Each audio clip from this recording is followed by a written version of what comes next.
Bonsoir à tous, les ennuis du direct, n'est-ce pas? Donc, bienvenue à toutes celles et à ceux qui étaient tout d'abord là la première fois, c'est-à-dire pendant notre intervention dans la chapelle de Saint-Gervais. Bienvenue également à ceux et à celles, enfin, je le dis bienvenue parce qu'ils le verront demain sur Internet à partir de 20 h, qui nous ont rejoints via YouTube.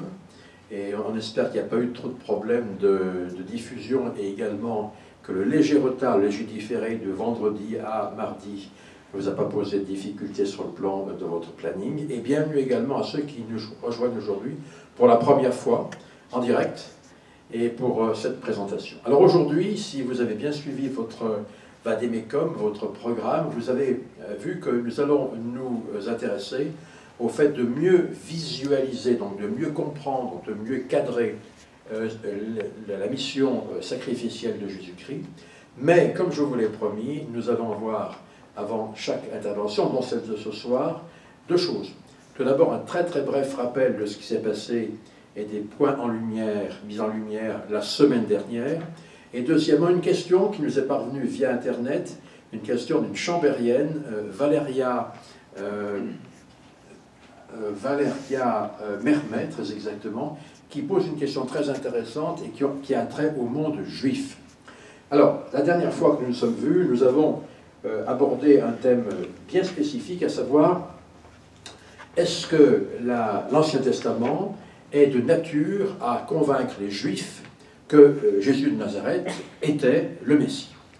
On s'aperçoit qu'en réalité, lorsqu'on lit l'Ancien Testament, les différents prophètes, les différents livres sapientaux et autres, eh bien, on ne trouve pas particulièrement d'écriture qui soit extrêmement frappante, sauf deux d'entre elles, à savoir Psaume 22, où David, effectivement, se compare au Christ, s'assimile au Christ dans ses souffrances, et deuxièmement, Ésaïe 53, ce fameux 53e chapitre d'Ésaïe, où celui-ci indique que nous sommes guéris par les meurtrissures d'un Messie qui sera un Messie souffrant et pas uniquement un Messie triomphant.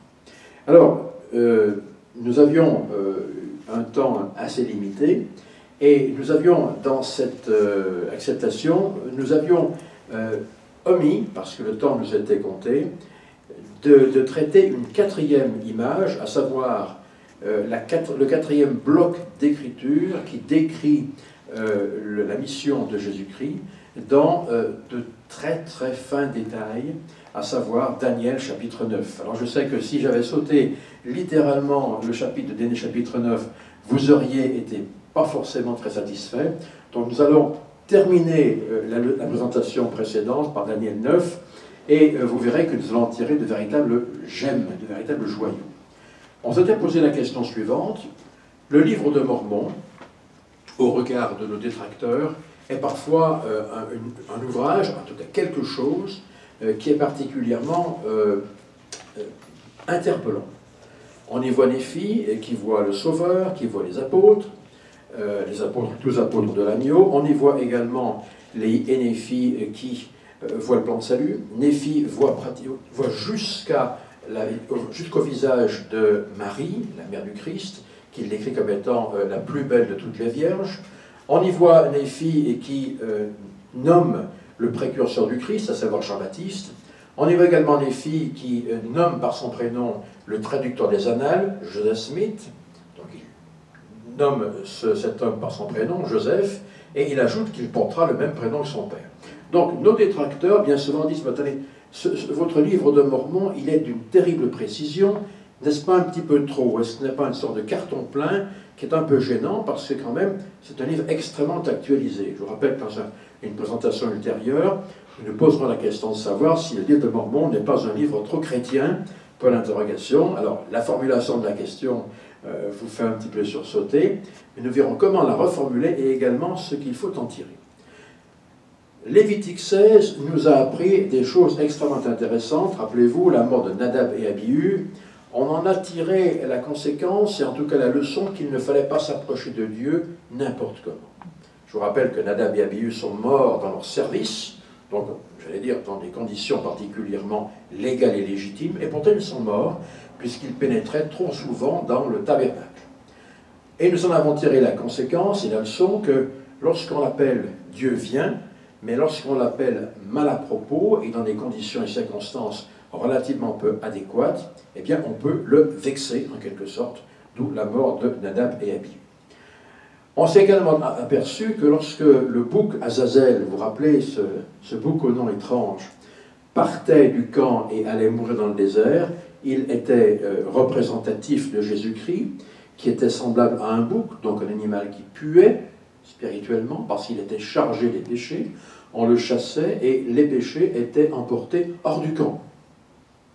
Également, nous nous sommes aperçus que lorsque le grand prêtre avait terminé le jour des expiations, eh bien, il s'enlevait les vêtements sacerdotaux qui étaient les siens et il ne les remettait plus jamais, on les détruisait.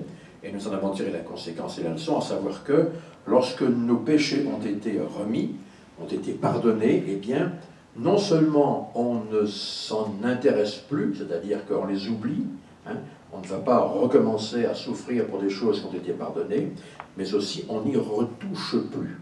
De même que le grand prêtre ne retouche plus ses habits sacerdotaux après le sacrifice du jour des expiations, de même nous ne retouchons plus au péché. Intéressant également, une chose qui n'a pas été dite la dernière fois, c'est qu'on se rappelle que le peuple d'Israël était présent derrière le grand prêtre, qui imposait les mains au bouc Azazel, qui allait être chargé des péchés, qui allait partir au désert. Le peuple devait être présent. Ça veut dire qu'en réalité, si le peuple, si un Israélite ou une Israélite n'était pas dans l'assistance, il ne pouvait pas espérer recevoir le bénéfice du grand pardon, du Yom Kippour, du jour des expiations. Donc il fallait être présent. Il fallait être présent quand le sacrifice se passait. Et nous en avons également tiré la leçon, à savoir que nous devons être nous aussi présents et présentes lorsque le sacrifice se passe, c'est-à-dire à la table de Sainte Seine. On vient au Christ. Alors, voilà très exactement ce que nous avons pu remarquer. Non seulement nous gardons les commandements, rappelez-vous Exode 20, les Israélites doivent garder les commandements, les 10 commandements, mais ils doivent en plus être présents lorsque le sacrifice est consommé, à savoir, pour nous aujourd'hui, être présents à la table de la Sainte Seine. On a également vu Psaume 22, alors c'est effectivement un cursus et très rapidement rappelé, n'est-ce pas? Et nous nous sommes aperçus que David, qui se confond pour l'occasion à la personne du Christ, va nous dire des choses extrêmement intéressantes, à savoir que David, le Christ plus exactement, a les pieds percés. Alors j'ai apporté aujourd'hui quelque chose que vous n'aviez pas. Voilà, ce sont ce qu'on appelle des clous de charpentier. Je vous le montre. Ces clous sont encore beaucoup moins grands que ceux que l'on utilisait pour une crucifixion. Mais imaginez un petit peu ce qui se passait lorsque les membres étaient littéralement écrasés par de telles choses. Peut-être que je peux vous le passer. Et avec cette précision encore que lorsque le clou avait traversé le bois de la croix, eh bien les bourreaux romains l'écrasaient, parce qu'il n'y a pas d'autre expression, pour que le condamné ne puisse pas tomber ou qu'on ne puisse pas le déclouer. Donc vous aviez ceci, si ma main représente le bois de la crucifixion, le bois du patibulum, d'accord, eh bien on recourbait le clou pour qu'on ne puisse pas enlever subrepticement la nuit, par exemple, un condamné. On a vu en effet qu'une crucifixion peut durer, enfin disons, les souffrances de la crucifixion peuvent aller jusqu'à 3 jours. On imagine. Donc voilà ce qu'on avait vu à propos de Psaume 22. Nous sommes également posé les questions de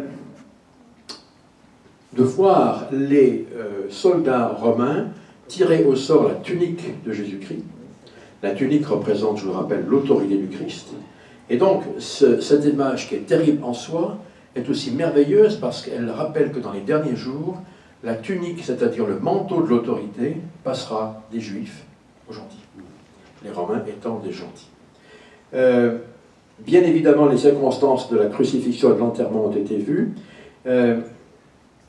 Nous verrons donc un peu plus en détail dans une leçon ultérieure comment se passait la crucifixion et comment nous pouvons en retirer quelques leçons. Et puis, on a vu Ésaïe 53 qui indiquait le Christ parle par la bouche d'Ésaïe, à savoir qu'il a été transpercé pour nos afflictions, On a vu également pourquoi les Juifs n'avaient pas compris le message d'Ésaïe 53.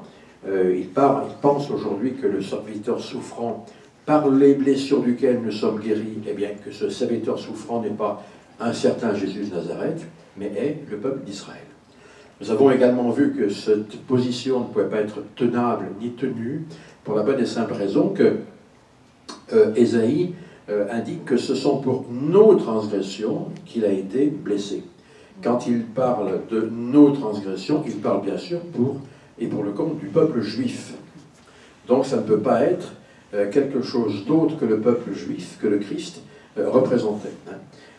La difficulté, c'est que la position juive sur ce point ne peut pas tenir à savoir le Christ était, le peuple d'Israël plus exactement, était le serviteur souffrant.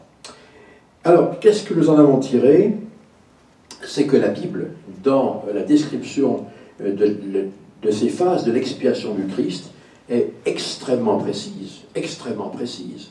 On a vu que Lévitique 16 était un texte extrêmement ardu, extrêmement peu compréhensible, mais lorsqu'on le décortiquait, eh bien tout simplement, ces choses devenaient extrêmement claires, et la crucifixion, l'expiation et même la résurrection devenaient des phénomènes particulièrement clairs et prévus, prophétisés et prédits dans la Bible, comme le livre de Mormon est lui aussi précis. Donc on ne dise plus que le livre de Mormon est un livre trop précis, un livre trop chrétien, un livre trop actuel, trop emprunté, trop copié-collé, passez-moi l'expression, car la Bible également contient des précisions tout à fait extraordinaires. Alors, avant de passer au thème d'aujourd'hui, j'ai une question de Valéria Mermet qui nous dit ceci: que signifie l'expression goy ou goyim?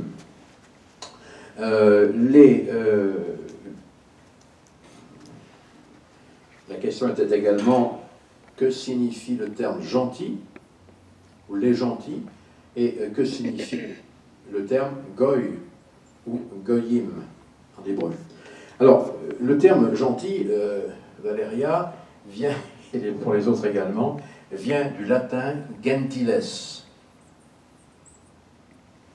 les gens, les nations. Les nations qui sont tout simplement celles que l'on connaît à l'époque. On a fait le recensement des nations à l'époque, il y en a 70 peuples à l'époque. Et donc, les gentils, ce sont les gentiles aux yeux des Romains. Donc, les peuples, les nations, tout simplement. Les peuples, nations, qui se traduisent goyim en hébreu. D'accord? Goy, je suis un goy, d'accord? Goyim, on a un petit peu élucubré sur la signification de goy ou goyim en hébreu. Ça veut dire nation, peuple. Alors les goyim, ce sont pour les Hébreux, ce sont les nations non juives, non israélites. D'accord? Alors que les gentils, et pour les non-juifs et pour les juifs, ce sont toutes les autres nations qui ne sont pas juives, pas israélites.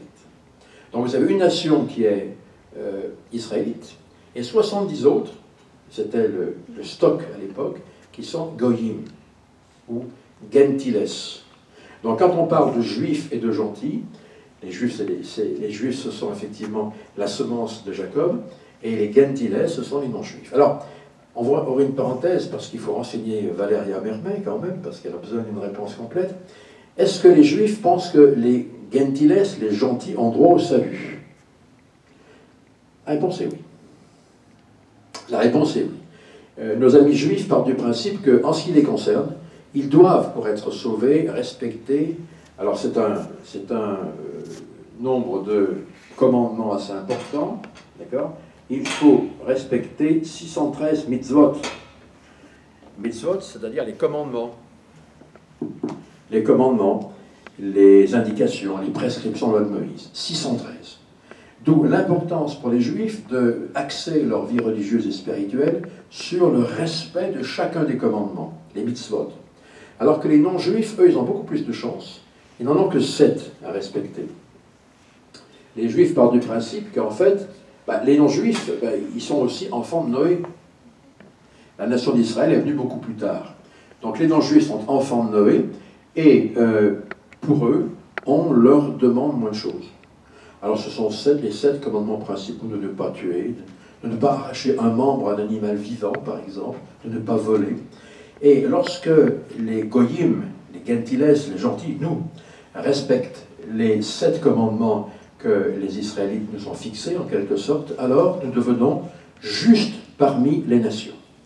Et nous avons droit à une part de salut, laquelle c'est peu définie, mais voilà. Donc, ne disons pas que le mot goyim présente des connotations extrêmement défavorables, extrêmement condescendantes. Non, pas du tout. Il faut rétablir la chose.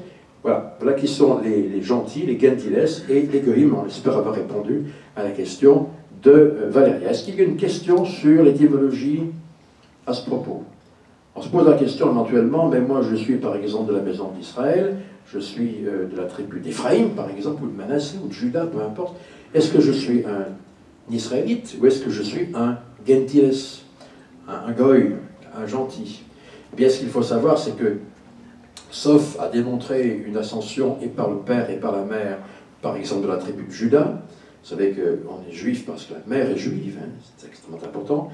Eh bien, sauf à démontrer ceci, ce qui est le cas de la majorité d'entre nous, enfin, la plupart d'entre nous, eh bien, tout simplement, nous sommes principalement des gentils, des gentiles, des non-juifs, mais il se peut qu'il y a quelques centaines d'années, un ancêtre appartenant à une tribu d'Israël soit passé par là et ait donné quelques gouttes de son sang. Donc, nous sommes attribués et nous sommes englobés dans l'attribut qui était la sienne. Mais principalement, nous sommes des gentils, avec une ascendance israélite extrêmement mince, en quelque sorte. D'où l'importance de voir ces textes-là et de rattraper peut-être ce qui peut constituer un retard. Voilà, on a répondu un petit peu à la question de Valéria Mermet, j'espère qu'elle ne voudra pas de pas trop insister. Alors, on revient au thème précédent, et là, il va falloir que nous nous armions non pas de patience, mais d'attention. Et nous allons voir, nous allons terminer le dernier thème, à savoir, est-ce que la Bible peut nous indiquer des choses extrêmement précises sur la mission de Jésus-Christ? Et là, on va tomber sur un autre texte, qui est Daniel chapitre 9, qui est un texte fondamental. Quand on lit Daniel chapitre 9, on est extrêmement dérouté, comme on l'était pour Lévitique 16, mais pourtant, c'est quelque chose qu'il faut connaître. Alors, les circonstances de Daniel chapitre 9. Léhi nous dit qu'il part parce que Jérusalem va tomber. Léhi part 600 ans avant Jésus-Christ de Jérusalem. Jérusalem, en 587, tombe entre les mains des Babyloniens, qui vont être extrêmement bons princes. Jérusalem va être prise plusieurs fois. Elle va être déclarée ville ouverte, et en 587, lorsque Nebuchadnezzar pénètre dans la ville, il va faire un deal, comme on dirait aujourd'hui, avec les gens qui y habitent. On dit, voilà, c'est extrêmement simple, je vous laisse en vie, ce qui est une très très bonne chose. Je ne passe pas la ville par le sac et la cendre, je prendrai de par vos familles les meilleurs d'entre vous, donc les jeunes gens, jeunes filles, qui sont l'élite en quelque sorte, d'accord, et les plus riches. Je les emmène à Babylone, je vais les former à la babylonienne, et un jour, lorsqu'ils seront extrêmement formés à ce moule-là, eh bien, ils seront vos gouverneurs. Ceux qui ont vu le film Le Roi Arthur se rappellera, dans un tout autre contexte, que les Romains faisaient pareil. Les Romains, par exemple, conquéraient un pays, ils ne l'asservissaient pas tel quel, mais ils prenaient ses meilleurs éléments, ils les envoyaient à Rome, on les formait à la romaine, et lorsqu'ils étaient romanisés jusqu'au bout des ongles, on les renvoyait dans leur pays pour être des ambassadeurs et des gouverneurs. On colonisait politiquement d'une façon extrêmement intelligente. Eh bien, c'est ce qui se passe. Daniel fait partie, très certainement, des premiers groupes de jeunes intellectuels, de grandes familles, qui partent à Babylone. Et Daniel est quelqu'un qui lit. Il lit beaucoup, et c'est un point extrêmement important. Daniel lit notamment le dernier prophète qui est connu à l'époque, à savoir le prophète Jérémie. Et il va s'apercevoir que Jérémie a écrit sur la chute de Jérusalem, mais également sur la rédemption de Jérusalem et le grand retour de Babylone à Jérusalem. Et Jérémie indique dans son livre qu'en fait, 70 années vont se passer entre l'exil, le début de l'exil, en 587, et le retour des Juifs, des premiers groupes juifs à Jérusalem. 70 années. Daniel lit ces paroles, Et il s'est dit, mais attendez, on fait un calcul très précis, mais c'est aujourd'hui. Les 70 années sont écoulées, donc maintenant nous allons revenir. Et Daniel, nous dit le texte, prie Dieu de lui révéler sa volonté à ce propos, à savoir le retour. Alors c'est intéressant parce que on peut dire que si Daniel n'avait pas lu Jérémie, à aucun moment il n'aurait pris sur lui l'initiative de supplier le Seigneur de révéler ce qu'il fallait savoir à propos du retour de Babylone à Jérusalem. Vous voyez un petit peu l'importance des Saintes Écritures et de leur connaissance. Dans l'histoire de l'Église, il y a eu, en général, deux cas où une prière a changé le cours des événements. Est-ce que vous en rappelez?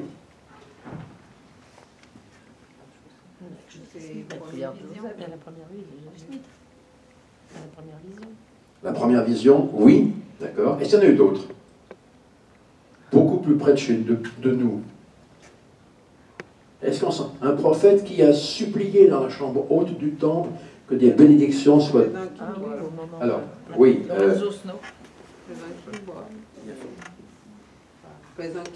Qu'est-ce qu'il a fait? Bon, il a supplié pour que la prêtrise puisse tout le monde conférer à tous les hommes. La prêtrise est étendue en tant que bénéfice à tous les hommes et toutes les femmes, d'accord? Je l'ai dit d'une façon indirecte, d'accord? Dans le deuxième livre des Chroniques, au chapitre 20, pardon, vous trouverez un autre exemple. Un exemple assez intéressant où une prière change le cours des choses. Ézéchias, qui est le roi d'Israël, va mourir. Et l'Éternel envoie son prophète qui est Isaïe. Et Isaïe lui dit, ainsi parle l'Éternel, donc c'est quelque chose qui est verrouillé en quelque sorte, tu vas mourir, arrange tes affaires, réunis ta maison. Et le texte dit que Ézéchias se retourna contre la paroi de sa chambre, il pleura amèrement et il demanda à Dieu de lui offrir de la vie additionnelle, quelques années de vie. Et il le fit avec une telle intention et une telle force que Ésaïe n'avait même pas traversé la cour extérieure du palais, que la parole de Dieu vint à Ésaïe, retourne auprès d'Ézéchias et dis-lui, j'ajoute X années à ta vie. Donc on voit qu'une prière, ici une prière d'Ézéchias, peut modifier beaucoup de choses, de même que la prière de Daniel va modifier beaucoup de choses, parce que connaissant les Écritures, il réagit en conséquence et il va supplier Dieu de lui révéler ce qui se passe concernant ce départ. Alors, on va lire ces Écritures, parce qu'il faut maintenant venir au corps de ces dernières. On va lire le verset 24. Alors, voici, alors, on peut demander éventuellement à Victor, Daniel chapitre 9, le verset 24. Alors, on va s'arrêter sur ce verset parce qu'il vaut effectivement son pesant d'or. On va donner le micro. 70 semaines ont été fixées sur ton peuple et sur ta ville sainte, pour faire cesser les transgressions et mettre fin au péché, pour expier l'iniquité et amener la justice éternelle, pour sceller la vision et le prophète, et pour oindre le saint des saints. Merci. Qu'est-ce que ça veut dire? À votre avis, qu'est-ce que ça veut dire? Que veut dire l'expression « sceller la vision et mettre fin au péché » ? Est-ce que quelqu'un a une idée? C'est pas un piège. Oui, Victor. A priori, il va y avoir une guerre, quoi. Une guerre? D'accord. C'est une possibilité. Est-ce que quelqu'un a une autre idée? Oui, Alan. La semaine dernière, on a parlé de le bouc qui était envoyé en dehors pour porter sur lui les péchés et après les éléments que le prêtre était fait. Et je trouve un peu la même chose que le peuple d'Israël était mis dans le désert et un temps était fixé pour qu'il revienne pour la réconciliation du Christ. La réconciliation avec le Christ. Exactement. Que veut dire, à votre avis, oui, c'est intéressant, que veut dire mettre fin au péché? Est-ce que quelqu'un a une idée? 70 semaines ont été fixées, dit Daniel, dit Dieu, pour mettre fin au péché. Qui a mis fin au péché? C'est Jésus. Alors, regardez bien. Ici, nous avons 70 semaines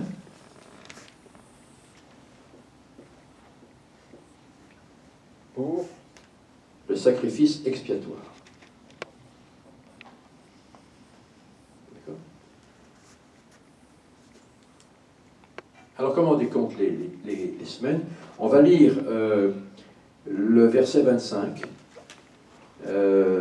Martine, éventuellement, le verset 25, et vous allez bien compter les semaines.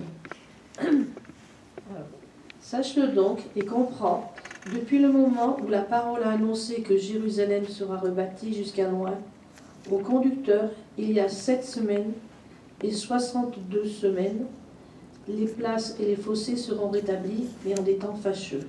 Donc il y a 7 semaines et 62 semaines.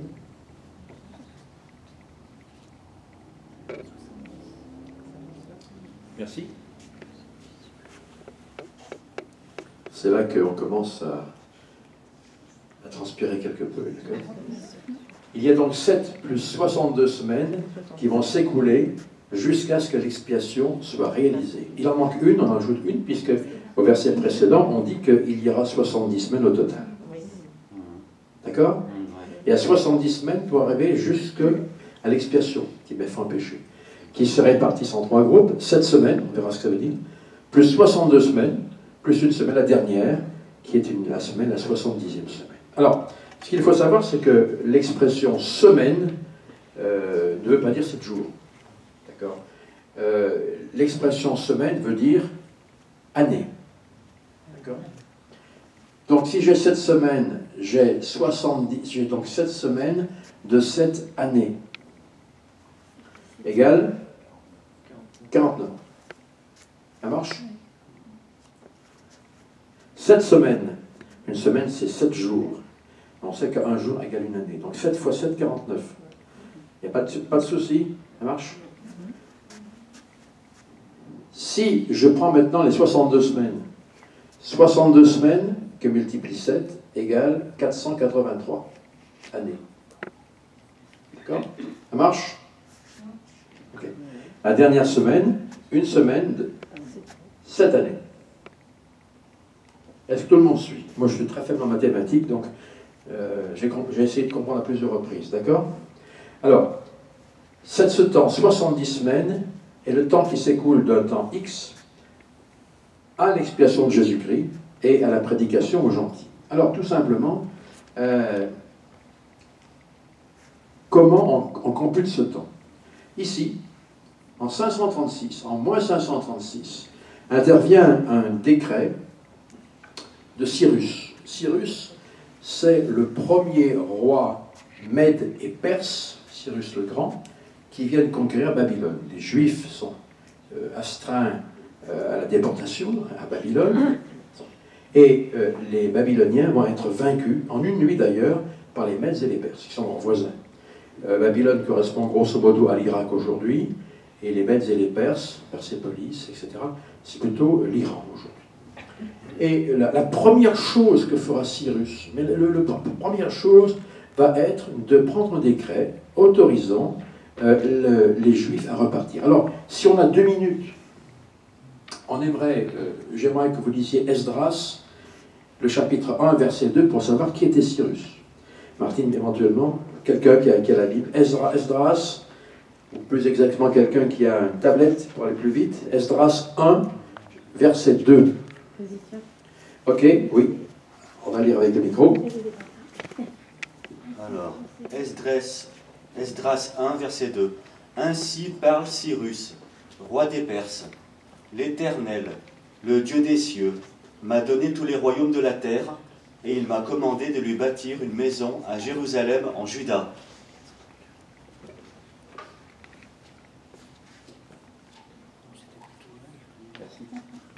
Verset 2. Merci. Vous voulez que je le relise? Oui. Ok, alors. Ainsi parle Cyrus, roi des Perses. L'Éternel, le Dieu des cieux, m'a donné tous les royaumes de la terre, et il m'a commandé de lui bâtir une maison à Jérusalem en Juda. Cyrus n'est pas n'importe qui. Cyrus est inspiré de Dieu. Alors, que se passe-t-il après les 7 premières semaines? Il faut savoir que le décret part en 536, mais il ne sera promulgué, donc appliqué, par le successeur de Cyrus, l'un des successeurs qui s'appelle Antarxerxès, qu'en moins 457. Si nous partons de l'exécution du décret de moins 457 et qu'on enlève 49, nous sommes en moins 408. D'accord, Framailleux? D'accord, c'est les chiffres. Oui, tout à l'heure, c'est pas 484, c'est 434, excusez-moi. Et en 408, c'est un événement très important, puisqu'en 408, cette année verra la reconstruction des murs de Jérusalem et du Temple. Alors c'est important pour nous, c'est un événement comme un autre, c'est historique, mais pour un Israélite, le fait de voir le Temple être reconstruit, ça veut dire quoi? Quelle est l'importance, Alan? En fait, la raison pourquoi le Messie est-il mis à mort, parce qu'il a dit que je vais détruire le temple et le rebâtir en 3 jours. D'accord. Et c'était le plus grand blasphème qu'il pouvait, parce que c'était le symbole de tout ce qui était saint et l'opposition en tant que peuple élu. D'accord. Qu'est-ce qui se passe dans le Temple? Qu'est-ce qu'on y fait dans le Temple, en règle générale? On y fait quoi? Les ordonnances. On y fait quoi, surtout? Des sacrifices. À quoi ça sert, les sacrifices? On s'est lavé les péchés. Exactement. Le sacrifice pour le péché. On a vu Lévitique 16, par exemple. D'accord? Donc, lorsque le temple ne fonctionne pas, les sacrifices pour le péché, qui sont de diverses natures, ne sont pas exécutés. Donc, le peuple est loin de l'Éternel, il ne peut pas se repentir, parce qu'il ne peut pas offrir des sacrifices pour le péché. Terrible. Donc, quand on reconstruit le temple en moins 408, ça veut dire que le sacrifice perpétuel, sous ses différentes formes, va recommencer, va reprendre, et le peuple peut être pardonné pour ses péchés. Bien évidemment, la date de 408 ramène à une pensée, à savoir l'intervention de Jésus-Christ qui intervient par son sacrifice personnel pour rédimer le peuple de ses péchés. Donc retenez bien cette date de 408, elle est importante pour les Juifs. Le sacrifice perpétuel dans le temple reprend. Le peuple peut être pardonné de ses péchés. Une deuxième période va ensuite être mise à jour, à savoir 7 semaines, enfin 62 semaines de 7 jours égale 434 années. Et si l'on enlève à 408 moins 434, on arrive à plus 26. En plus 26, Jésus-Christ commence son ministère. Il n'y a rien qui vous étonne? Quand on vous dit qu'en plus 26, Jésus-Christ commence son ministère, ça ne vous choque pas? Et pas 26 ans, Jésus-Christ. Il l'a commencé à quel âge? C'est la date de 30 ans. Qui c'est qui dit qu'il a commencé à 30 ans? Ouais, elle a commencé à 12 ans. Je crois. Quel évangéliste? À 12 ans. Personne, il parle tous de la longueur de son ministère, pas la date de la Alors, vous vous reporterez au 3e chapitre de Luc, dans les tout débuts de verset, et Luc indique que le Christ, Jésus de Nazareth, commence son ministère dans sa 30e année. On le sait, c'est un repère historique. Donc, vous allez dire, mais il n'y a pas 26 ans quand il commence. La difficulté, c'est qu'en réalité, le Christ n'est pas né en l'an 0. Il est né en l'an 4. Alors comment est-ce qu'on sait ça? On le sait parce que César Auguste édite un décret de recensement pour la terre entière, tout le monde romain. Et on sait quand ce décret a été mis en application par Quirinus, qui est le gouverneur de Syrie. Je vous rappelle que c'est pendant ce décret que les gens vont se faire recenser et que Marie va avoir son enfant. Et en réalité, aujourd'hui, les spécialistes bibliques indiquent que le Christ va plutôt naître en moins 4. Aujourd'hui, on n'est pas en 2020, on est plutôt en 2016. Il y a toujours eu 2020 années entre la naissance du Christ et aujourd'hui où nous parlons, il n'y a pas de souci.